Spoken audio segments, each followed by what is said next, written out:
Papa wasn't rich. Mama knew that. Papa wasn't smart neither. But Papa did have one thing that Mama couldn't resist, and that was a heart full of love.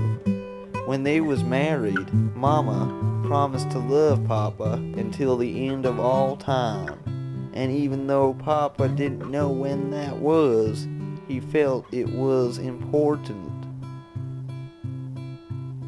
After I was born, Mama would often spend days thinking about other places, faraway places, places beyond the county, like Spain and Tokyo and even Brazil. She wanted to go to these places, but Papa was always too busy with his hobbies, like writing strongly opinionated letters to liberal college newspapers. It's not to say that Papa didn't care, which he did. It's just that he couldn't care. Papa hated geography. He one time tore up an atlas just for fun. I think his anger came from being unable to satisfy Mama's lust for all things foreign. That is not to say he didn't try. He would often purchase her expensive canned soups from all around the world.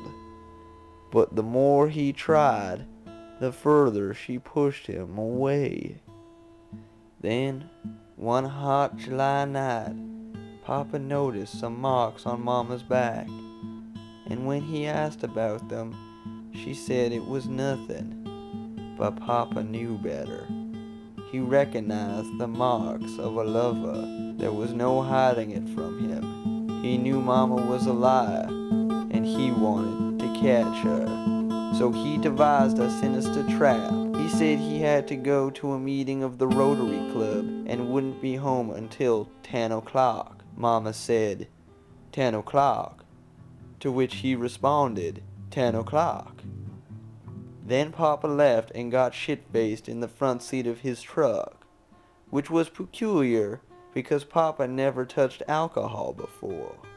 Anyways, at the stroke of 9, Papa stumbles down the hallway of our house, making his way to the bedroom, and just as he's about to open the door, he hears the sounds of his wife in the throes of ecstasy.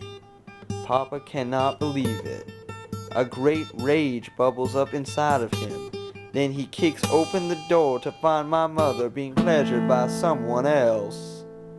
When my father saw my mother with this stranger, he went crazy, tearing apart the room, screaming, calling long distance to places he ain't never heard of. Then he grabbed the stranger in his hand. My mother was screaming, "No, please, you don't understand." But my father understood.